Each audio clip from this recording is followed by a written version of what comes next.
Ravi de vous retrouver pour le 100% Foot Farid Co.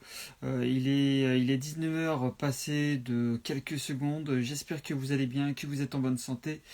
Petit message grand merci au personnel hospitalier. Nous sommes le mercredi 7 avril, donc milieu de semaine, et bientôt les vacances pour certains ou certaines. Je vous laisse le temps d'arriver. Je vous donne les informations que j'ai pu noter et ensuite on rentrera dans le vif du sujet avec mon invité du jour.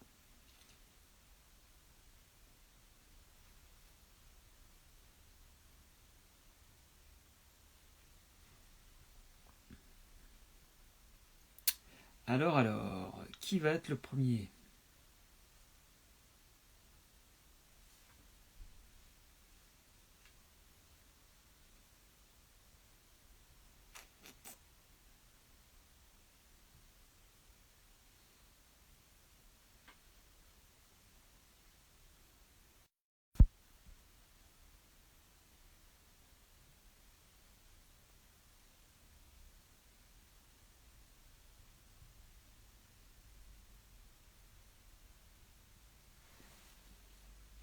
L'invitation vient d'être envoyée à mon invité du jour, donc il ne devrait plus tarder.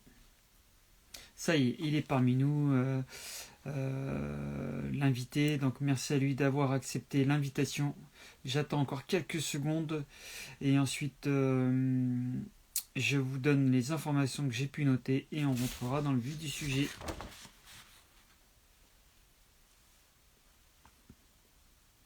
C'est le couvre-feu à 19 heures. Donc normalement vous devriez venir au live. Bonsoir Chama.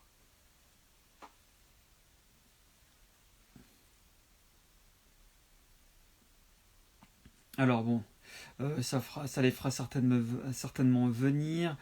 Sur le cumulé des 3 dernières saisons, Riyad Mahrez est le troisième meilleur passeur décisif en Ligue des Champions.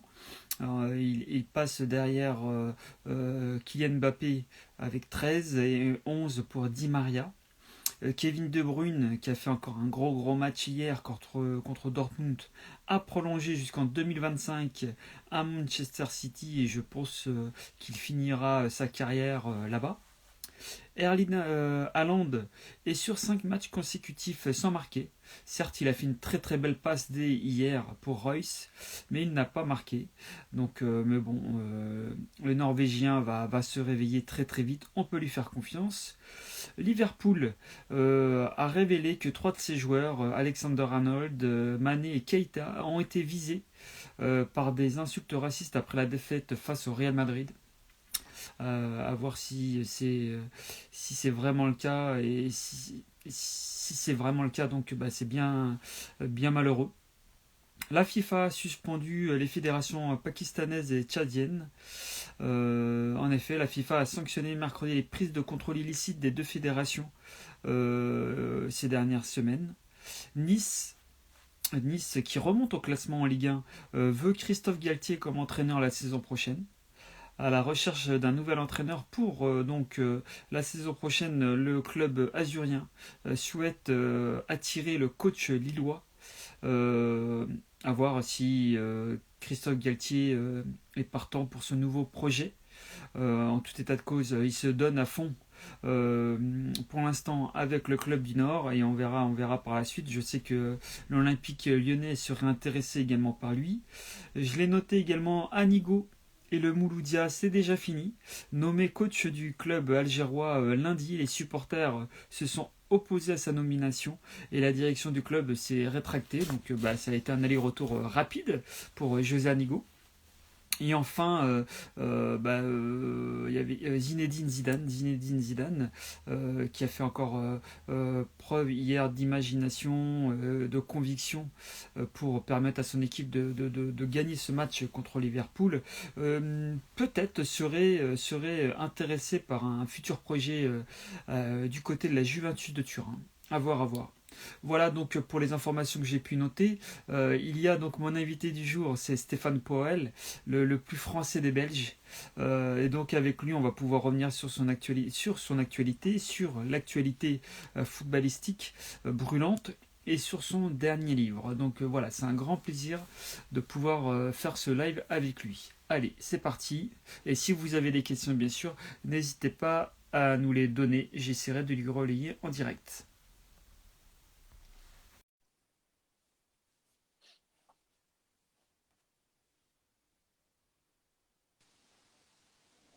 Bonsoir Stéphane. Bonsoir, est-ce que vous me voyez bien? Je te vois très bien Stéphane. Ah, bon ben voilà, c'est une bonne nouvelle. Et toi, tu me Voilà. vois très Bon, bien? je te vois très bien. Bon, Ouais, ouais, c'est bien. bon, tant mieux, tant mieux. Stéphane, donc peut-être de rentrer sur l'actualité et notamment du match qui attend le Paris Saint-Germain dans quelques heures ou parler de parler de ton dernier livre, pardon. Je sais que la rivalité entre la Belgique et l'équipe de France a toujours été forte. Dans les lointains souvenirs, et je m'en rappelle parce que j'avais vu le match à la télévision, il y avait eu un 5-0 de la France contre la Belgique en juin 84. Je me rappelle pas. Moi, je m'en rappelle. Mais est-ce que je sais que tu plaisantes, mais est-ce que la dernière demi-finale de Coupe du Monde te reste encore à travers la gorge? Ah, mais moi je suis comparé à la plupart des Belges, je vais vous étonner, ni fâché, ni en colère, et certainement pas à travers la gorge de cette défaite pour une simple raison que c'est le football qui a fait la différence. D'accord. C'est-à-dire qu'à mes yeux, la France a gagné et ça a fait hurler les Belges quand je dis ça et encore maintenant d'ailleurs. La France a gagné sur le terrain, quoi. C'est-à-dire sur une phase arrêtée, c'est annoncé avant le match.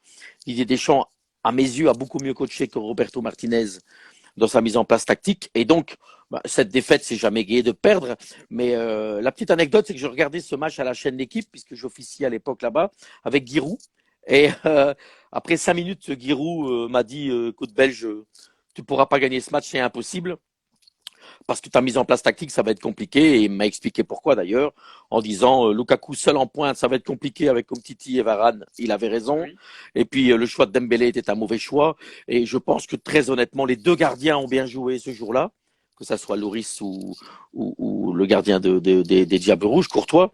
Non, moi on est déçu, mais moi je pense que si on voulait gagner ce match, il fallait proposer encore un peu plus, Un peu et plus. notamment offensivement, quoi. Je pense que l'entraîneur des Belges a fait rentrer beaucoup trop tard Michi Batshuayi, de passer à deux attaquants, et les Français étaient une équipe bien rodée. Et je pense que la guerre du milieu de terrain a été gagnée par les Français, à mes yeux. Hein, Ouais. et donc bon, voilà, j'étais déçu, mais en fait, ce qui est très marrant, parce que j'ai lu beaucoup la Somme, la, ce côté défaite négative, mais ça a été un phénomène de mode, parce qu'il y a deux, trois diables rouges qui ont déconné dans leurs interviews d'après-match, dont Courtois d'ailleurs, Exactement. et que je dis quelque chose qui va faire hurler les Belges, mais je le pense en plus, c'est que les Français ont été pendant des années, on se foutait de eux parce qu'ils avaient un gros coup, le boulard, cette capacité à ne pas accepter la défaite. Mhm. Et malheureusement, je pense que les Belges ont attrapé le même virus parce que les Français, depuis l'ère des champs, eh bien, ont appris l'humilité, C'est vrai. ont appris à se comporter comme une équipe, oui, humble, qui a accepté les moments compliqués et les meilleurs moments, Mhm. dont ce titre de champion du monde. Et les Belges, on n'a jamais rien gagné, mais on a attrapé le boulard avec ce classement Coca-Cola, où on est premier classement au monde, mais on n'a jamais rien gagné. Et moi, je hurle un peu avec ça. Je pense qu'il faut rester les pieds sur terre. Ça fait 10 ans qu'on nous dit qu'on a une génération dorée, mais on n'a jamais rien gagné. Donc, j'espère qu'à l'Euro, et la presse belge est convaincue qu'on va gagner l'Euro, pas moi, D'accord. pour des raisons footballistiques. Bien Je pense sûr. que défensivement, on n'a pas la défense pour revendiquer un titre de champion d'Europe. J'espère me tromper pour les Belges, mais je pense ne pas me tromper trop souvent. Et les Français font encore partie de ces candidats à la victoire. Et pour terminer sur l'Euro, moi je ris souvent, je m'esclaffe de cette certaine presse belge qui nous prend pour des dieux du football, mais je pense que les Italiens ils veulent gagner, les Espagnols ils veulent Exactement. gagner, Et les Allemands. les Allemands ils veulent gagner, et tout le monde veut gagner Mhm. cet euro. Hein. Donc Exactement. je pense qu'il faut faire preuve un peu d'humilité en sachant qu'on a des joueurs extraordinaires comme Kevin De Bruyne, mais on a aussi des joueurs pour l'instant Eden Hazard pas bien et une défense qui patauge quoi. Et d'ailleurs, je Et voulais en parler avec toi, Stéphane. Hier, le Real Madrid s'est imposé 3-1 face à Liverpool. Sans votre vedette belge, Eden Hazard, s'est-il trompé de projet? Mais moi, j'ai beaucoup de peine parce que d'abord, je connais Eden personnellement et la famille. Et honnêtement, s'il y a bien un mec qui fait preuve d'humilité et de comportement simple et humble, c'est Eden Hazard et sa famille. Donc, il souffre effectivement de cette situation maintenant, comme souffrent tous les joueurs qui ne jouent pas ou Bien qui sûr. sont blessés. Hein, donc, on va pas non plus pleurnicher. Il a un gros contrat, il joue au Real Madrid. Alors, est-ce qu'il s'est trompé? J'en sais rien. Par contre, ce que je pense, c'est que je pense qu'il doit changer de projet. Parce que je pense que quand à un moment, une histoire d'amour, tu n'y arrives pas, et qu'il y a cassure sur Oui. cassure, brouille dans le ménage et dispute à la maison avec de la vaisselle cassée, il faut partir. Et je pense qu'Eden Hazard, malgré toute l'affection qu'il a de Zinedine Zidane, qui lui rend bien d'ailleurs, c'est compliqué. Et la presse espagnole est sur son dos. Ah, Mais à juste titre, hein, oui, bien sûr. On mais attend à plus de juste, lui. on attend plus de lui. Donc, et là, malheureusement, il est de retour encore un peu blessé. Je pense que jusqu'à l'Euro, il va traîner cette situation. Maintenant, vous allez me dire, tout peut aller vite en football. Hein. Il revient et le Real gagne la Champions League sur 2 buts d'Eden Hazard. Et Exactement. demain est un autre jour. Exactement. Voilà. Mais son ancien coéquipier de Chelsea, John Obi Mikel, disait à son Mmh. sujet, Hazard, c'est le joueur le plus paresseux, mais le dimanche, il était toujours le meilleur. Et lui, et a priori, Eden Hazard disait, je ne peux pas être aussi bon que Messi parce qu'il vient d'une autre planète, mais je pense que je peux être proche de Cristiano et même meilleur. Est-ce que c'est possible, selon toi? Mais Eden, ça a toujours été un joueur instinctif. Hein. Moi, si vous aimez bien les anecdotes, Bien sûr. il avait 15 ans et demi et j'étais à Aeth, au trou du cul de la Belgique, dans les Ardennes. Et un match des moins de 16 ans belges contre les moins de 16 ans suisses. Et j'étais dans la tribune avec Thierry Hazard, son papa, et je dragouillais Eden, mais sans vraiment le draguer, puisque je savais que jamais, j'étais à l'époque, je travaillais pour Monaco. D'accord. Et je savais donc que jamais j'allais l'avoir. Et Thierry, son papa, vraiment super, il me dit, viens, on va boire un café, Steph. Et il me montre, il y avait une pile comme ça, de tous les scouts Ah oui. du monde. Ah oui. Mais il avait Barça, Real, enfin tout ce que vous pouvez imaginer. Je vous parle de ça avant qu'il signe à Lille. Hein. D'accord. Donc, c'est pour vous dire le talent qu'il avait quand il avait 15 ans et demi. Mais c'était le même joueur que maintenant. Ça veut dire que le mec souriant, avant le match, il vient de faire la bise. J'ai vécu ça d'ailleurs un jour à un fameux Tottenham-Chelsea. J'étais avec ma fille. Il est venu avant le match me faire la bise, quoi. Me discuter comme je discute avec D'accord, toi. tout à fait à l'aise, tranquille. Ouais, ouais, la pression, il sait pas ce que c'est. Rappelez-vous les pénaltys avec Lille contre Paris Oui, Saint-Germain, il prend le ballon. Hop. Mais donc, ça veut dire qu'il y a un côté positif. Ça veut bien dire sûr. que la pression, il se la met pas. Mais le côté négatif, c'est qu'il est keep cool. Oui, Et donc, il s'entraîne comme ça, il est peinard tout le temps.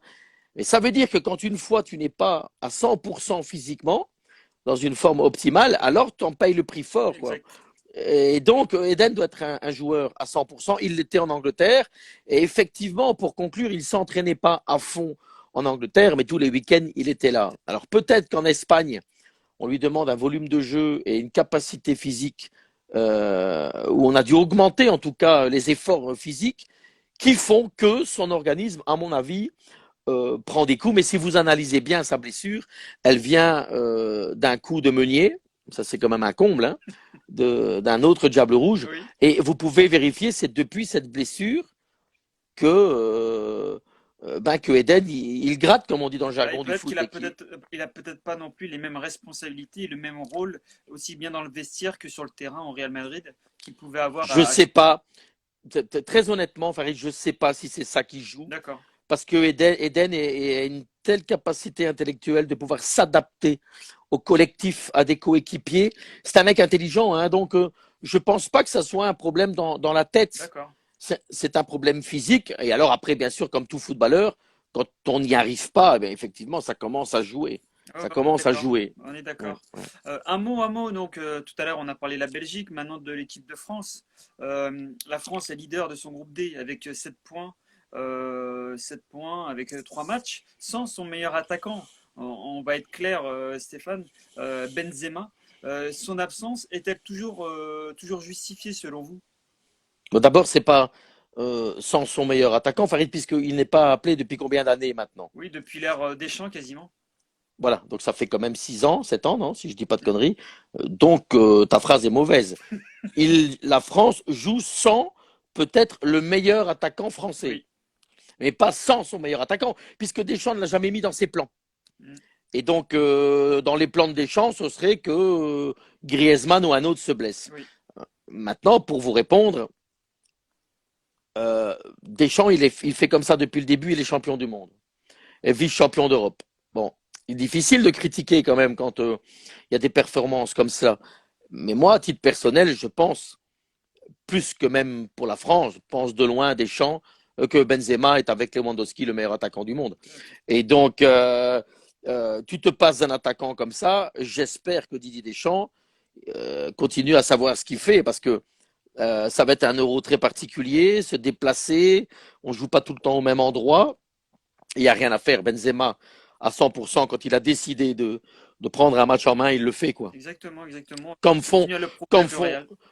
mais comme font les grands attaquants, c'est pour ça que j'ai tout le temps un regard parfois un peu critique sur Lukaku, qui est un bon attaquant, mais pas un grand attaquant, qui n'a jamais à lui seul, on l'a vu d'ailleurs contre l'équipe de France, fait la différence, quoi. Que Benzema est capable, on l'a vu avec le Real. Et Exactement. comme Lewandowski d'ailleurs avec le Bayern, de décider aujourd'hui, c'est moi le patron, et je vais vous claquer 2 buts ou 2 assists, quoi. Alors, pour répondre, eh bien, peut-être que notre ami Didier Deschamps se trompe, mais je sais que tous les fans de Benzema ont envie que je dise scandaleux, Deschamps, scandaleux, mais les champions du monde. C'est ça, c'est ça. Mais c'est vrai qu'on peut peut-être attendre un peu mieux au niveau de la manière, alors qu'en termes de performance, c'est vrai que l'équipe de France est toujours au rendez-vous. Un mot Ils sont qualifiés, hein. exact. Enfin, pour l'instant, ils prennent des points. Les gens, ils critiquent. Ça a mal joué. Ouais, mais bon, est-ce qu'on a vu aussi l'accumulation de ces matchs? Contre qui jouent ces joueurs? Ils ont des Champions League, du championnat, et des qualifs, et des machins. Ça n'arrête pas. Non, mais c'est vrai. Non, non, tout à Les fait. mecs, il faut faire souffler, il faut faire tourner le groupe. Tout le monde est sur le dos de Kylian Mbappé en ce moment. Mais Ouais, mais, je voulais y venir, Stéphane, à ce sujet, parce que ouais. Kylian Mbappé va jouer pareil, dans quelques minutes contre le Bayern. Il est critiqué ces derniers temps, aussi bien avec l'équipe de France qu'avec le Paris Saint-Germain. Il semble au ralenti. Euh, Est-ce que, selon vous, bah déjà, est-ce qu'il va répondre présent, étant donné que c'est comme lorsqu'il avait fait contre le Barcelone, il avait répondu présent, comme Ouais. lorsqu'il avait rencontré Lyon, il avait répondu présent. Est-ce que, selon vous, Ouais, comme, Kylian ouais, Mbappé ouais. choisit ses matchs? Oui, comme il a aussi été très mauvais contre Nantes et comme il n'a pas touché un ballon contre Lille, hein, je vous fais le. C'est ça. Parce que là, vous êtes devenu un journaliste parisien, quoi. Parce que le problème, Non, le problème, est-ce qu'il choisit ses matchs? le problème, moi j'ai dit ça sur RTL France où je suis régulièrement le samedi dans l'émission On refait le match. J'ai dit, vous êtes tous là, Kiki est magnifique, Kiki est grand, Kiki est beau, et toute cette presse en a fait un ballon d'or avant l'heure et un grand. Bon, moi je pense qu'il est effectivement extrêmement doué, comme tout le monde l'a vu, mais qu'il faut laisser faire des choses et qu'il faut lui laisser le temps de grandir. Moi, ce qui me dérange terriblement, je vais vous choquer, c'est qu'il a attrapé un peu le boulard, et il a attrapé un peu le boulard parce qu'il était pollué par Neymar. Ça fait hurler quand je dis ça. Alors on me dit, ouais, mais il n'est pas tout seul. Je suis désolé, mais quand on est un gamin de 19 ans, 20 ans, qu'on est champion du monde, qu'on a un talent hors norme, ce qu'il a, et après je vais revenir sur son jeu, où à mon avis il y a des choses qui vont pas, mais c'est un joueur à un grand potentiel. Après, Neymar l'a pollué. Neymar l'a pollué dans le sens où Mbappé a attrapé une espèce d'attitude de suffisance. Hmm. C'était le mec plein d'humilité, gentil, humble dans tout ce qu'il faisait. Et maintenant, même dans ses gestes sur le terrain, il manque plus d'apprendre la roulade à Neymar et il y est, quoi. Mais Ça pourtant, veut dire, il semble assez mature pour son âge quand même. ouais, ouais, mais attends, écoutez, moi j'ai regardé le match contre Lille. Quand Neymar vient prendre cette deuxième jaune, de sa faute d'ailleurs, parce qu'il fait le crétin, Hmm. et il tombe dans le jeu des Lillois qui Dans lui le font piège, bien sûr. dans le piège. Je vois qui je viens voir gueuler contre l'arbitre. Hmm. Mbappé. Il a 21 ans. Ce n'est pas l'attitude d'un joueur de 21 ans. Reste en retrait, Hmm. concentre-toi sur ton jeu. Ça, c'est la partie comportement. Et je le pense vraiment. D'ailleurs, je pense toujours qu'il y en a un des deux qui doit se casser de Paris. D'accord. Voilà. À deux, ça va pas rendre service à Mbappé. Et l'autre, il est plus prince du carnaval que prince du football, quoi. C'est un très beau joueur, mais mais un excellent joueur exceptionnel, Neymar, mais excusez-moi d'être cru, mais il a quand même des comportements de petit branleur, quoi. Et moi, ça m'agace quand on a ce statut-là et ce salaire-là. Oui, Mbappé, ce qui doit changer dans son jeu, c'est qu'il est devenu prévisible. oui, en effet. Il va plus vite que tout le monde. Et quand vous dites contre le Barça, il fait la différence, bien sûr, si vous le laissez aller dans l'axe en profondeur, vous l'avez vu contre Lyon, Denayer, il est encore en train de chercher après. Il lui a mis un coup de rein, c'est terminé, il va plus vite que tout le Tout à monde. fait. Et donc, il y a aussi beaucoup d'équipes, dont Lille, qui ont compris ça. Oui, Et ils l'ont fait déjouer. Le faire déjouer, c'est de rentrer dans l'intérieur du jeu. Et dans l'intérieur du jeu, Mbappé, il a du mal dans le jeu court. Il a du mal techniquement à pouvoir éliminer sur une surface courte. Le football, ce n'est pas que pousser son ballon et courir très vite. oui, mais le meilleur poste C'est de Kylian, c'est sur un côté ou dans l'axe?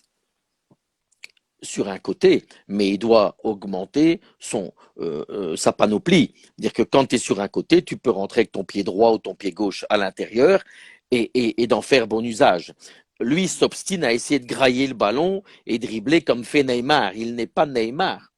Je pense qu'il doit, son jeu, proposer quelque chose de plus simple, de ce qu'il sait faire, et par contre améliorer sa capacité à pouvoir être plus actif dans le jeu, dans la construction. Tout à fait. Pour l'instant, il est toujours un attaquant de rupture à mes yeux. Ça veut dire un attaquant de rupture, et là, par contre, c'est un des plus forts au monde. Ah oui, oui, on Euh, est d'accord. j'ai envie de comparer avec Highland. Je pense que Highland, quasiment au même âge, est plus complet actuellement Hmm. que Mbappé. Je pense qu'il est plus complet dans sa panoplie, dans le jeu court, dans le duel. Par exemple, dans le duel, Mbappé, il a du mal parfois. Quand il tombe sur un défenseur qui est rigoureux, Oui, mais je il trouve a. Mbappé quand même plus technique et propose autre chose que Haaland. Mais peut-être que c'est Mais deux moi, je joueurs pense. complémentaires. Non, mais je dis pas que Highland est plus fort que Mbappé.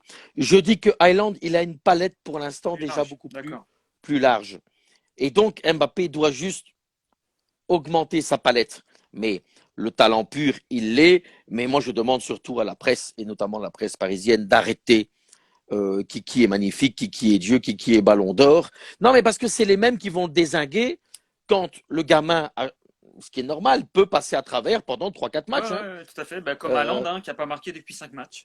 mais voilà, donc tout ça peut arriver. Hein. Il faudrait que Mbappé marque à tous les matchs, quoi. Et alors qu'il fasse la différence à tous les matchs. Exact. Non, Tout à non, c'est fait. pas possible. Et donc, il faut juste lui laisser un petit peu de temps. Voilà, Voilà. bon, ben on verra. En tout cas, il a. Même s'il est champion du monde. Oui, oui, oui, mais on lui laisse encore quelques minutes, mais qu'il sorte encore un grand match ce soir contre le Bayern. Non, non, vous avez dit qu'il nous sorte. Ça veut dire que votre petit cœur est parisien. Ah, moi, je suis parisien, hein, ça Ah, c'est. Et je mes m'en cache pas. condoléances, hein. Je m'en cache Mes pas, mais condoléances. on verra si ce soir il sera au rendez-vous comme toute l'équipe du Paris Saint-Germain. Dans ton parcours, Stéphane, tu as été l'homme de confiance de Vaïd Halilhodžić au LOSC. Il était comment dans la vie de tous les jours, coach Vaïd? Exceptionnel. Exceptionnel? Ouais, ouais, ouais, c'est un mec valide humainement. J'ai toujours été son défenseur pour ces raisons-là. C'est un mec, il est très drôle en petit comité. Il est très attentif aux autres. Il a un parcours de vie aussi, puisque sa famille, il a quand même perdu sa famille dans la guerre des Balkans. Il est d'origine de Mostar, qui est une ville euh, à la frontière pas loin du Monténégro. Enfin, en tout cas, il a vécu cette guerre avec douleur. Moi, j'ai passé des moments privilégiés avec Vaïd. Et c'est quelqu'un d'humain. Alors, sous son côté dur, rigoureux et compagnie, mais j'ai toujours un exemple. Un jour, on est allé jouer au Raja Casablanca dans un match de bienfaisance, puisqu'il avait eu des titres avec le Raja Mhm. au Maroc. Et le soir, quand tous les joueurs étaient partis dormir, il m'est tapé à ma porte. Il m'a dit, Belge, on doit aller promener. Et on est allé faire les quartiers compliqués de, de Casa, où il y avait des enfants en difficulté, les bidonvilles et tout ça. Et Vaïd, de sa poche, a sorti beaucoup d'argent et Ah, il est allé donner de l'argent à tous les. Mais il est comme ça. d'accord. Voilà. Il a ce côté fantasque, grande gueule, euh, pas facile hein, à travailler avec lui parce qu'il peut vous mettre sur les rotules. Mais si vous êtes adepte de sa rigueur et de sa manière de fonctionner, vous avez des résultats avec lui. C'est vrai. Moi, je préfère aller avec un entraîneur qui est dur et rigoureux qu'avec un mec qui dort, quoi. Mais après, Vaïd, voilà, il est comme tous les entraîneurs, il peut faire des mauvais choix, il peut se tromper. Mais si vous analysez bien son parcours, il a peu d'échecs. Hein. Oui, oui, tout à fait. Et le problème, c'est qu'après 2-3 ans, il doit se barrer parce que t'en peux plus, quoi. Il t'use C'est ça. psychologiquement. Il t'use psychologiquement, pas parce que c'est une mauvaise personne, loin de là, mais parce Il qu'il a demande, tellement il demande beaucoup. ouais, ouais, il y a tellement d'exigences qui font qu'à un moment, tu es dans le rouge, quoi. Mais on est... Mais les exigences, ça va sur des détails. Moi, je me rappelle qu'un jour, il m'a fait chier parce que j'oublierai jamais, on jouait avec le LOSC à l'OM, à Marseille, et on dormait à Cassis dans un petit hôtel. Et on repartait le lendemain à la Coronia en Champions League. Et à l'hôtel, il m'a engueulé parce que, euh, tu sais, sur les paperboards, il y avait 4 couleurs et il manquait le vert. D'accord. Il m'a dit, mais Benjamin, c'est incroyable, mais comment tu peux pas avoir de feutre vert? Malheureusement, l'hôtel avait oublié le feutre vert. Je me D'accord. suis fait massacrer. Et aussi parce que le poisson, il était trop blanc. Ok. Mais le poisson, il est trop grand, trop blanc, merde. Moi, c'est incroyable. Moi, c'est incroyable, ça, belge, merde. Moi, c'est incroyable. Mais c'était sa manière aussi de nous tenir tout le temps, tous, que ce soit du joueur au kiné, en haleine Exactement. et être sur la balle. Ouais, C'est bah, qu'à de le dire quand on fait du foot. Voilà, il faut accepter cela. Et là, je sais que maintenant, il est avec la sélection marocaine. marocaine. Je ne serais pas étonné que cette sélection fasse des résultats avec le temps. On va y venir après, Stéphane. Et je sais Mmh. aussi que Karim Ziabi, non, Ziani, Jam Ziani, pardon, Antar Yaya, en équipe Ouais. nationale de l'Algérie, c'est vous? C'est toi, pardon? Ouais, mais c'est pas que, il n'y a pas que eux, hein. Oui, bah oui, je suis désolé, je me suis arrêté à Et cause non, des joueurs. je vais expliquer pourquoi. Parce qu'en fait, quand j'arrive en sélection algérienne, on a quasiment que des joueurs locaux et c'est un petit peu compliqué pour les faire venir parce qu'à l'époque, mais comme beaucoup de sélections, la logistique ne suivait pas et les joueurs ne voulaient plus aller en sélection, avion, enfin vous connaissez l'histoire, les billets et tout. Mais une nouvelle circulaire de la FIFA en 2004 était apparue en disant que les joueurs qui avaient joué en équipe nationale, même pour la France, ça pouvait revenir à zéro.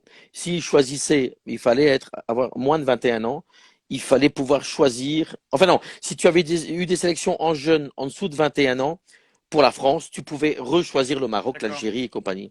Et donc j'ai pris mon bâton de pèlerin et j'ai fait le tour de tous les clubs possibles au monde pour aller chercher des garçons, dont Antar, et Karim Zani, mais surtout Antar. Antar, c'était une belle histoire parce que Antar était quand même à l'Inter de Milan.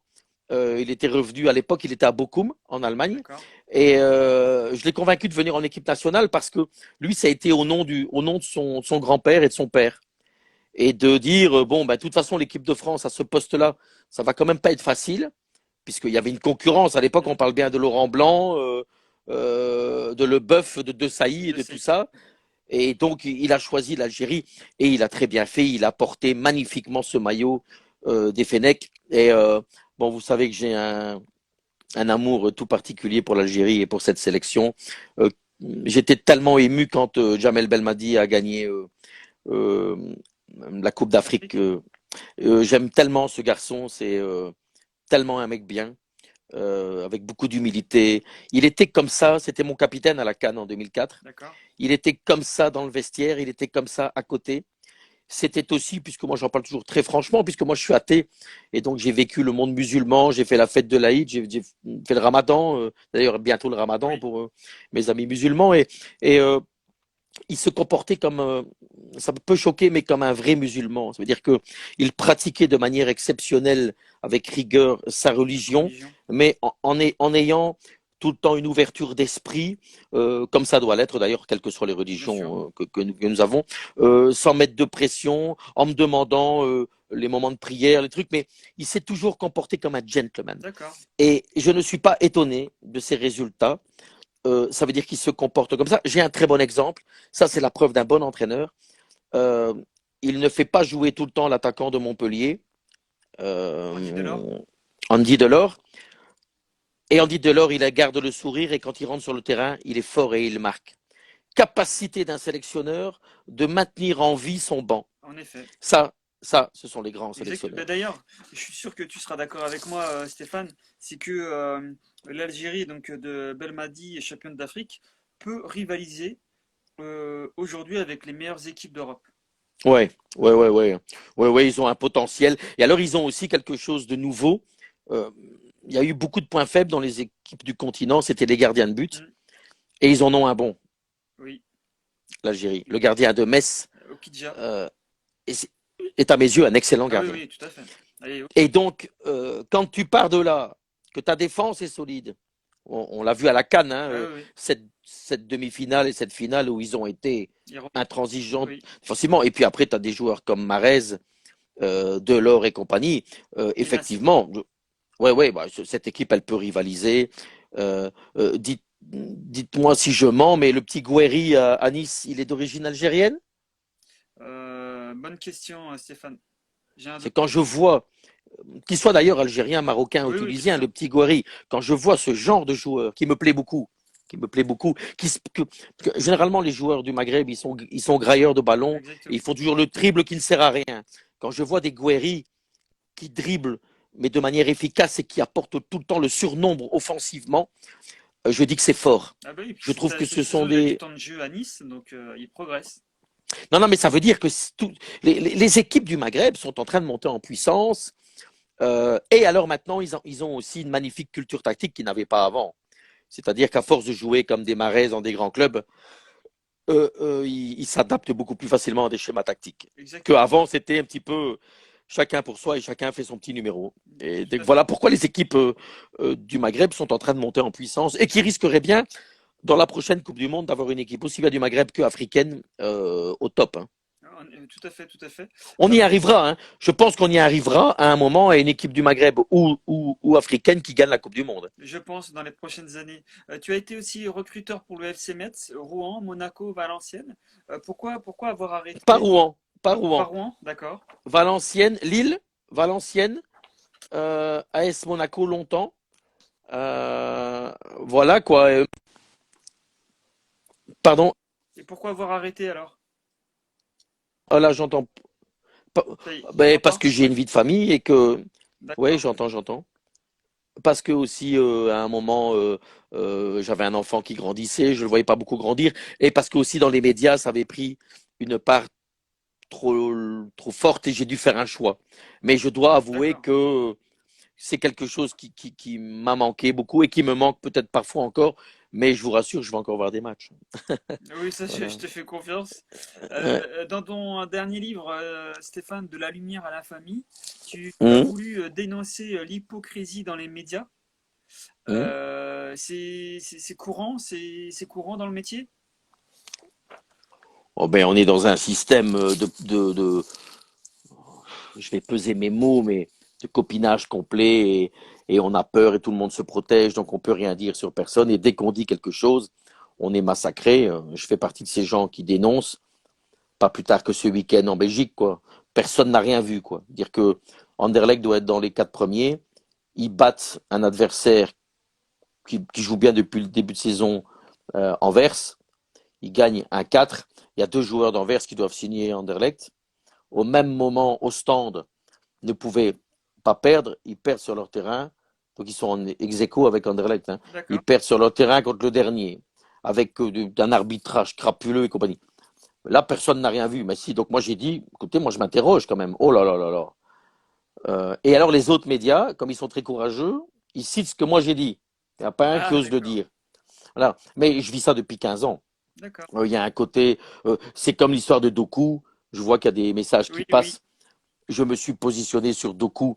C'est pas parce que je me positionne, un, que j'ai raison, hein, mais deux, j'ai le droit de me poser la question pourquoi on achète un joueur comme ça à 27 millions d'euros, qui joue à Rennes, qui a mis un but, Oui. et que il y a un mec qui a quand même, il s'est réveillé un matin, il a fait une statistique, et on a dit qu'il était le meilleur dribbleur du championnat. Il faut que vous m'expliquiez le titre de meilleur dribbleur, à quoi ça sert? Oui, ça Bientôt, marche. bientôt, ils vont nous faire un titre du meilleur mec qui met une saucisse dans la tribune. C'est le joueur qui met la plus belle saucisse dans la tribune et les journaux vont dire tel joueur a mis le plus de ballons dans la tribune exceptionnelle. Doku est un joueur en devenir, qui a un certain talent. Mais quand les Belges gagnent 8-0 contre un pays, la Biélorusse, Oui. qui est d'un niveau de CFA 2, et que son défenseur, il reste à 3 mètres, et dès qu'il fait un crochet, qu'il pousse le ballon, et que le commentateur belge, Philippe Albert, l'ancien grand joueur, dit de lui, extraordinaire, il y a du Messi dans Doku, je pouffe, quoi. Mais Oui, je ne suis pas un anti-Doku, faut pas aller plus je vite que la dis, musique. Je dis restons calmes, restons mesurés. Il a coûté beaucoup d'argent dans une équipe de Rennes un peu malade. Laissons-lui le temps. Mais je pense, par contre, et là je me positionne, je pense qu'il n'est pas le grand joueur annoncé. D'accord. Il, Bon, ben, il est un bon, il est un bon joueur. Non, non, c'est un bon joueur, c'est un bon dribbleur. Et il y a un moment, Zinedine Zidane, c'était un bon dribbleur aussi, hein. oui, on va Mais le quand il laisser faisait, progresser et apprendre. Il a encore beaucoup de choses à apprendre. Et il y a eu des exact, accusations de sexisme euh, à travers un documentaire en France, Stéphane. ouais, Je ne suis pas uh-huh. une salope, je suis une journaliste de Marie J'ai vu le docu, Portolano. je l'ai vu. Ouais. Voilà. Bon, il faut forcément proscrire ce type de geste et Pierre Ménès s'en est excusé. Mais est-ce que ce lynchage médiatique était mérité? Bon, d'abord, j'ai jamais envie qu'on fasse du mal à d'autres quand je sais ce que moi on m'a fait, parce qu'on m'a détruit dans la presse pour des choses que je n'ai pas faites. Là, il y a eu des actes. Euh, par contre, on n'est pas là. D'ailleurs, Madame Portolano l'a dit elle-même. On n'est pas là pour tuer la bête, Non, tout à fait. Euh, mais on est là pour stigmatiser et dire des faits. Euh, j'ai fait beaucoup de télé, beaucoup de plateaux, vous le savez. Oui. Il ne m'est jamais venu une seule fois, et j'ai travaillé avec beaucoup de dames, j'en ai mis d'ailleurs à mes côtés, d'avoir une envie soudaine comme ça sur le plateau, de vouloir embrasser une collègue ou de lui soulever la jupe. Euh, je pense que j'avais d'autres priorités que cela, c'était de parler de football et de faire mon job. Donc je ne peux pas cautionner ce qui a été fait. Mais je ne peux pas cautionner non plus qu'il y a du lynchage. Je pense que Pierre Ménez a eu le courage de venir s'expliquer. C'est pas bien ce qu'il a fait. Moi, ce qui me surprend le plus et que personne n'a relevé, mais c'est ça qui m'a choqué, c'est que j'ai regardé le docu en direct. Je travaillais en même temps à TV5. Je faisais le résumé des matchs de Ligue 1. Et ce qui m'a choqué dans ce docu, c'est qu'il n'y a pas un mec qui parle. Et que j'étais avec une collègue féminine et je dis, mais pourquoi dans ce docu, il n'y a pas des hommes qui parlent, que ça soit d'ailleurs positif ou Oui, négatif, bien qui sûr. est aussi des hommes qui se sont très bien comportés, de pouvoir le dire. Et là, on fait un docu, la chaîne fait un docu où elle enlève des passages nauséabonds. Mm, Derrière, ça sort qu'il y avait eu des passages exactement. pas bien de Pierre Ménez. Et puis derrière, Canal revient en disant on va faire une étude en interne et on va le sanctionner, il vient pas dimanche à Canal Football Club. Je trouve qu'il y a un côté un peu faux cul dans cette histoire. Je pense que Canal aurait mieux fait, dès le début, de laisser passer complètement le docu en disant Pierre Ménez, on va le faire passer, on prend nos responsabilités, tu as ramassé dans la gueule, mais derrière, ben, on assume Bien sûr. avec toi, tu t'excuses. Mais justement, je pense qu'il aurait été plus malin de dire je suis dans ce docu, j'ai eu des comportements négatifs qu'il ne faut surtout pas répéter. Ça aurait été plus malin parce que pour finir, on n'a plus parlé que de l'affaire Ménez, alors que le fond du problème dans ce docu, c'est surtout de parler du comportement des hommes avec la jante féminine Exactement. L'abus de pouvoir. des journalistes. Ouais, ouais, ouais. Enfin, un but de pouvoir, c'est aussi un manque d'élégance et de classe vis-à-vis de la collègue, de la femme. Parce que vous savez, ces comportements-là, ça n'arrive pas que dans les médias. Là, et Ah non, c'était non, bien montré sûr. du doigt dans le milieu journalistique, mais bien malheureusement, moi, j'y ai pas plus tard que lors d'une de mes dédicaces de mon livre la semaine dernière, une dame m'a dit, vous savez, monsieur, moi j'ai un collègue, elle était cuisinière, j'ai un collègue, je travaille dans une nouvelle cuisine, et j'ai un collègue qui m'a fait de la dragouille alors que je suis marié, qui s'est à un moment permis de mettre une main au derrière, quoi. Ouais. Et elle lui a mis une tarte. Elle lui a mis une tarte. Et elle dit, mais tout le monde ne met pas une tarte. Non. Il y a aussi des gens des dames qui n'ont pas cette capacité de pouvoir mettre une tarte. Et donc, je pense qu'il faut. Moi, j'ai un peu mal aussi avec tous ces hashtags contre ça, contre ci, contre tout ça. Je pense qu'il faut laisser aux hommes et les femmes de se comporter mieux et puis dire ceux qui se comportent mal. Mais je ne sais pas s'il faut faire des touches pas à mon porc et tous ces trucs-là. Ouais, je ne Euh, sais pas, hein. Bon, en tout cas, non, mais en tout cas, il faut pas laisser passer. non, non, non, on est d'accord. Mais vous savez, moi, ça fait 25 ans, 30 ans que je lutte contre le racisme. Ça n'empêche qu'il y a toujours des connards au quotidien, hein. Exactement. On ne pourra pas changer tous les hommes et les femmes du monde, mais c'est bien, par contre, de faire ce genre de docu et de dire, voilà, stop. Mais il ne faut pas montrer Exactement. du doigt systématiquement Pierre Ménez. Et je le répète, je suis ni contre ni pour Pierre Ménez, hein. C'est un collègue et je respecte le travail qu'il fait. Chacun est libre de s'exprimer comme il doit s'exprimer. Exactement. Revenons à ton dernier livre, Une descente en enfer pour un vol avec violence, un homejacking à l'âne en 2017, c'est ça? Ouais. Ouais. Oh, bah, c'est une histoire de dingue, hein. On vient m'arrêter, je ne sais pas pourquoi on m'arrête, pour synthétiser, et on me met dans les mains, dans les bras, enfin dans tout ce que vous voulez, un home invasion. Donc j'étais qu'une dame pendant 7 mois à l'époque, qui s'est vengée de son ex avec l'aide de quelqu'un d'autre, et ce quelqu'un d'autre a fait, pour que vous compreniez bien, a appelé une bande de voyous Bien sûr. sans que je le sache. Et donc malheureusement, elle a envoyé une adresse avec mon téléphone, mais qui encore ne veut rien dire, mais parce qu'il y a eu, elle a assumé qu'elle avait donné les éléments, les voyous ont assumé qu'ils l'ont fait, qu'ils n'ont jamais eu affaire à moi, donc j'ai été disculpé de tout ça, mais quand même, pour la justice, ça a tellement été médiatisé, c'est pour ça que j'en ai fait un livre. La presse est tombée dans le jeu en me chargeant à mort sans recouper, sans présomption D'accord. d'innocence. Le titre de mon livre, c'est ce que la télévision belge a dit le lendemain de l'arrestation, sans savoir. J'ai eu 2 fois une garde à vue, sans connaître le dossier. Et la presse a poussé ce dossier-là, et pour finir, la justice, qui aurait dû m'acquitter complètement, m'a donné quand même une punition qui ne veut rien dire. Tu ne peux pas être acquitté d'association de malfaiteurs Oui, et condamné venir à dire, 30 mois avec sursis, c'est ça? ouais, ils me disent que je suis co-auteur passif d'un truc. Passif, ça veut dire que je suis pas sur place, que j'ai rien à voir avec ça, mais que j'aurais pu éventuellement être au courant que j'ai laissé faire. Alors qu'il y a un policier, qui a témoigné devant la justice en disant, mais Stéphane Poel nous a appelé après 3 4 semaines en disant que sa nana était ennuyée par un ex. Donc il l'a bien prévenu, quoi. Donc il y a eu une espèce d'acharnement, et j'ai pas voulu aller plus loin parce que j'étais reparti dans les médias tout le temps. J'aurais pas pu faire un livre et continuer à m'exprimer. Juste pour votre information, 18 des 20 protagonistes, puisque je faisais partie des 20, sont repassés au tribunal il y a 2 mois. Plus un mot dans les journaux. D'accord. Alors ils ont fait 28 hommes invasion. Oui, oui. Là, la presse, ça n'intéressait plus personne parce que j'étais plus dedans. Alors, j'ai le seul qui n'avait rien fait. Et pour votre information, dans ce dossier-là, pour ça qu'il faut lire mon livre, je n'ai pas dit l'acheter parce que je m'en fous de la thune, mais le lire, en tout cas, c'est que il y a un chef d'enquête qui a pollué toute l'enquête, qui a signé 95% des PV, qui n'a toujours pas été jugé, qui va être D'accord. jugé au mois de mai. Donc, c'est quand même le monde à l'envers. Oui. C'est qu'on a puni des gens, on a sali des gens, en l'occurrence moi, et peut-être d'autres qui n'ont rien fait, enfin, la plupart ont fait, en tout cas moi, et que derrière, il y a un policier qui a complètement pollué l'enquête pour que vos téléspectateurs ou auditeurs sur Instagram comprennent bien. Ce chef d'enquête flirtait avec la femme d'un des voyous qui était en prison et lui a demandé de faire des faux témoignages contre tout le monde. D'accord. Donc, si vous voulez, quand moi je suis arrivé dans ce dossier, à ce chef d'enquête de faire ses petits coups, mais ce qui est beaucoup plus grave, c'est que ce chef d'enquête n'est toujours pas jugé. Jugé, en effet. Voilà. Tous Et il tous sera les jugé médias. au mois de mai.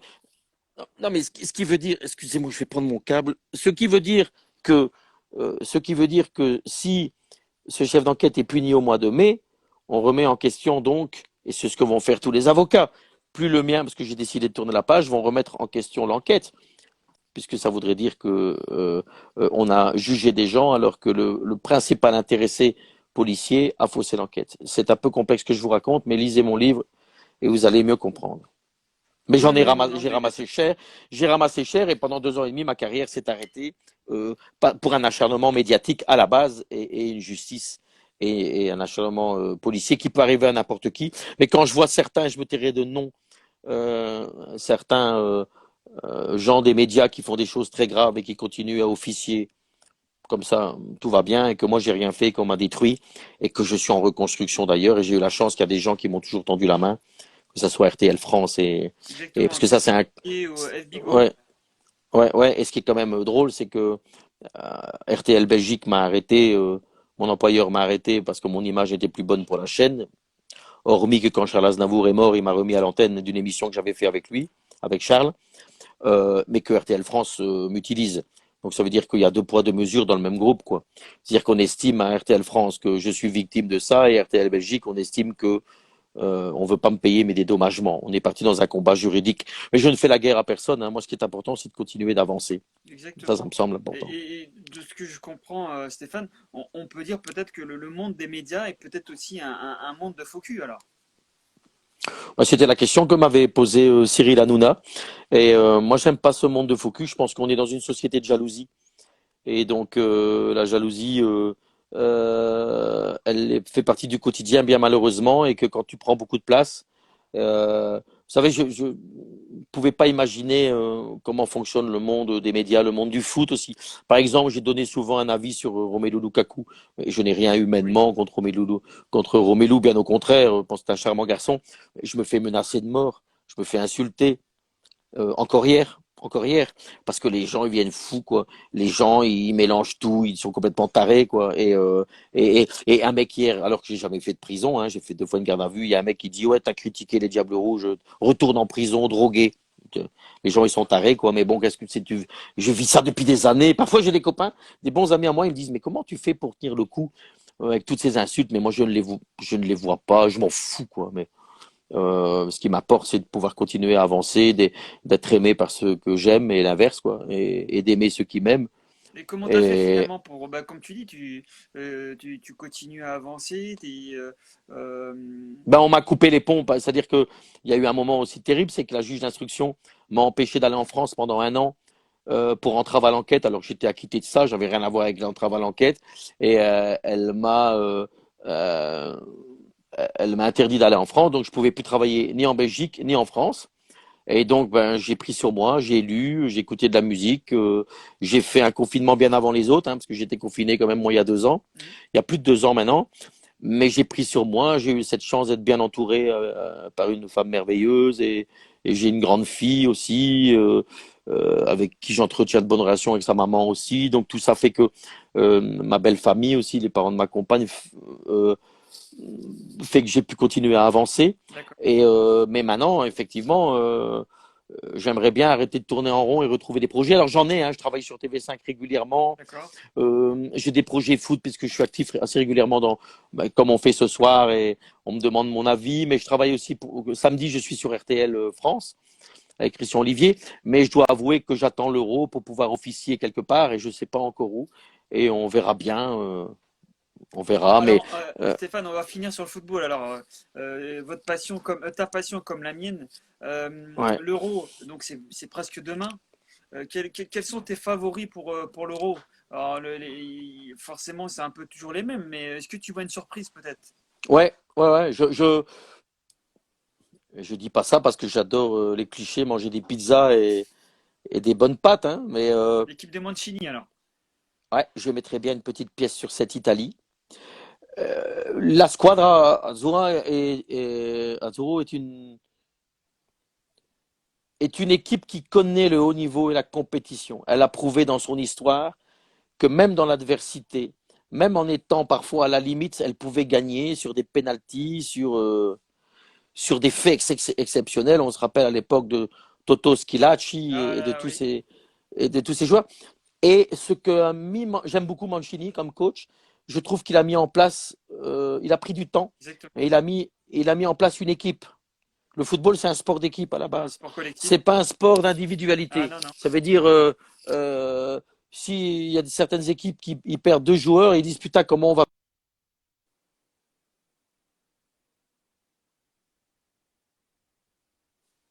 Ah, il y a eu une petite coupure.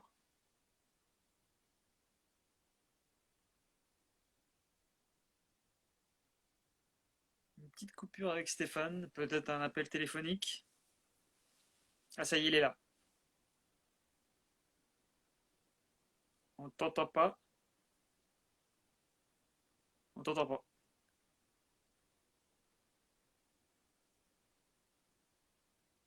Moi, je t'entends pas, Stéphane. Non,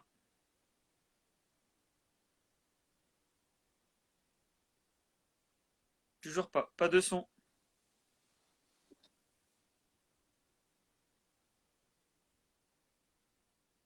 Non, non, là, je ne sais pas quel est le problème technique au niveau du volume.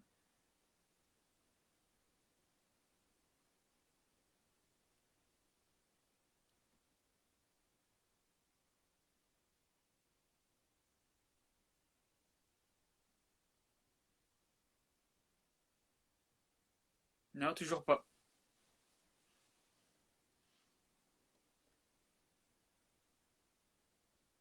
Sinon, il y a Polo qui dit déconnecte-toi, Stéphane, et puis on t'attend.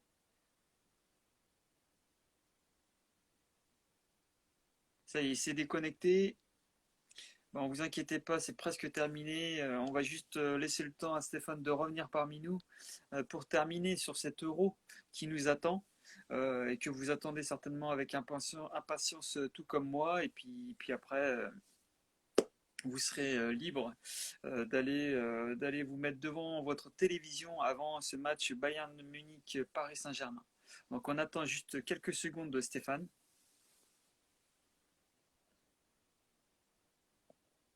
Ah, ça y est, il est là, il est revenu et on redémarre.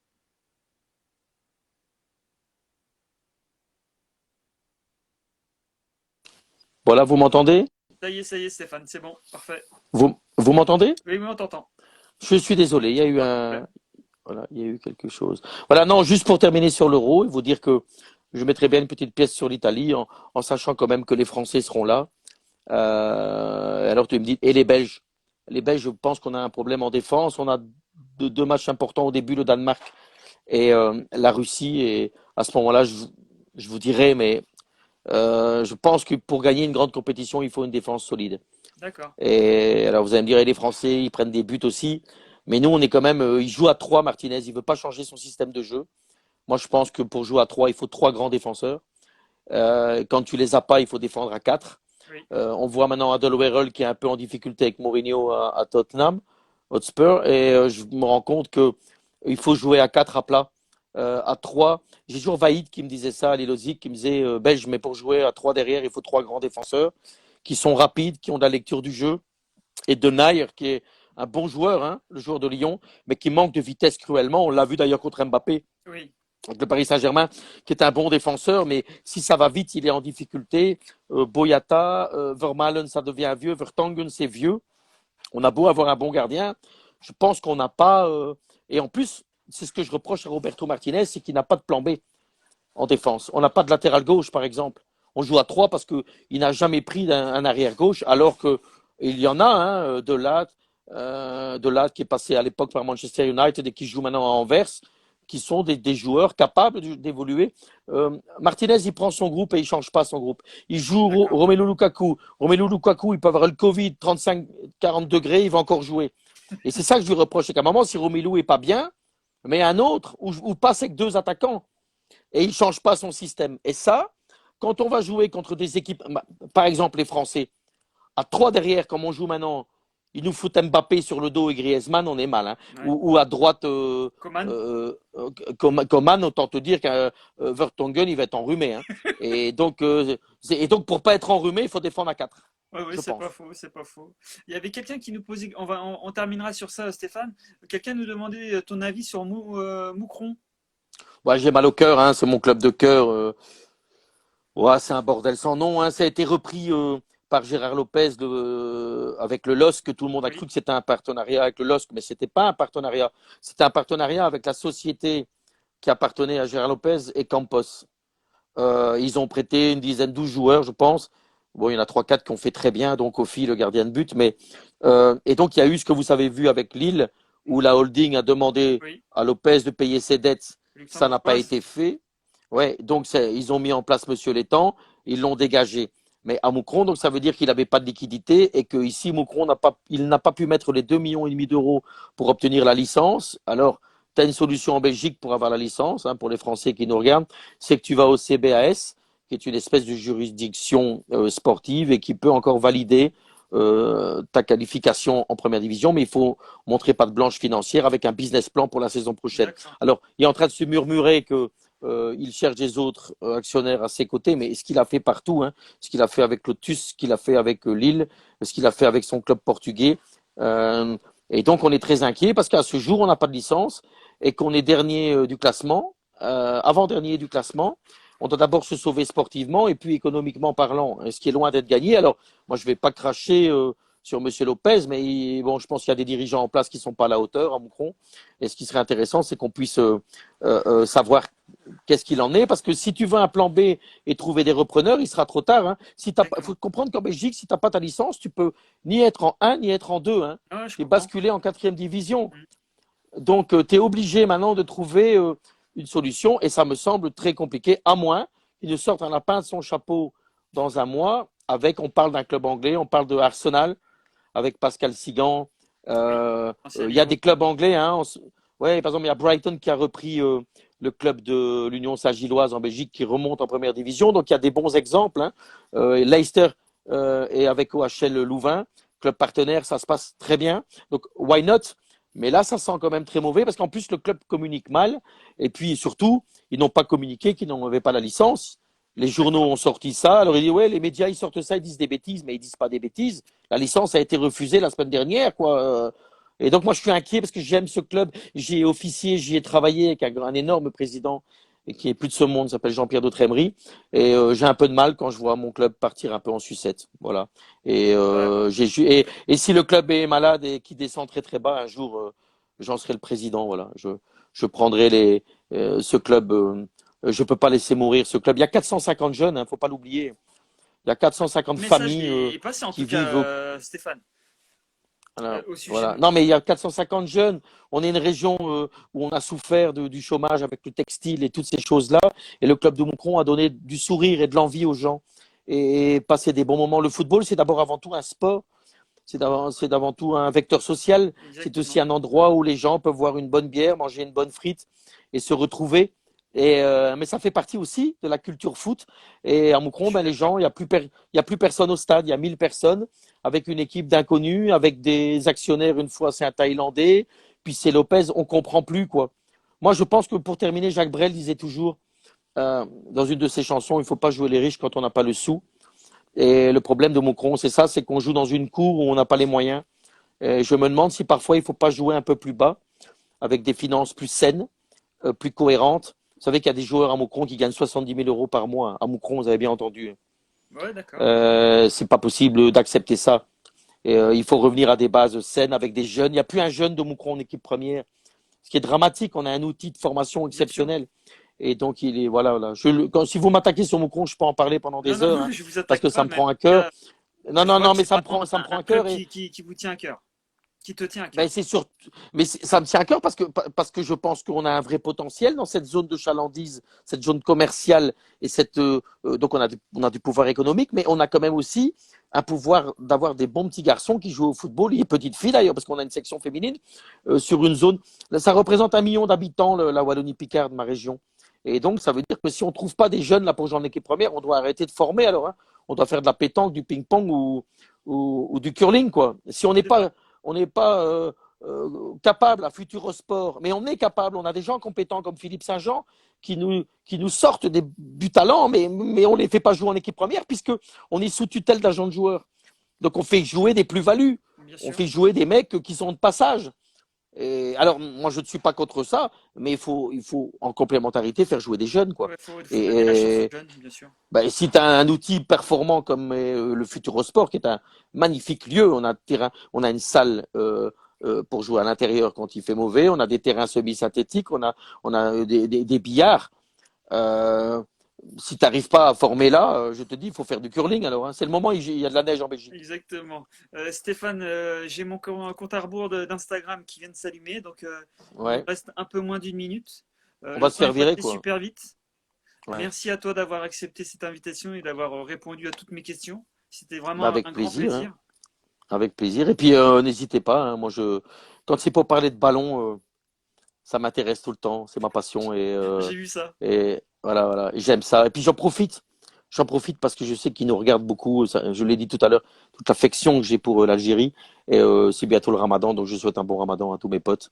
Je sais qu'Instagram, les réseaux sociaux, maintenant, on peut faire passer des messages. Exactement. Et voilà, donc je fais des messages à mes amis musulmans, mais plus particulier encore plus à l'Algérie. Et j'ai envie de dire, One, two, three, vive à Vive l'Algérie. l'Algérie. Voilà, Merci en tout à cas, bientôt. Stéphane. À très bientôt. Au plaisir. Merci, au revoir, à Merci. bientôt. Au revoir. Au revoir. Voilà, c'est terminé avec Stéphane. C'était vraiment très chouette. J'espère que vous avez également aimé ce live. Merci pour vos questions. J'ai essayé de les relayer au mieux. N'hésitez pas à le liker, le partager, le commenter. Le live, c'est toujours le bienvenu. Allez sur ma chaîne YouTube également, 100% Foot Farid Co. N'hésitez surtout pas. Merci à vous, hein, merci de votre présence. Donc je vous laisse tranquille.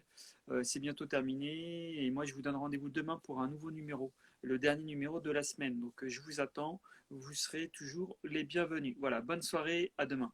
Au revoir.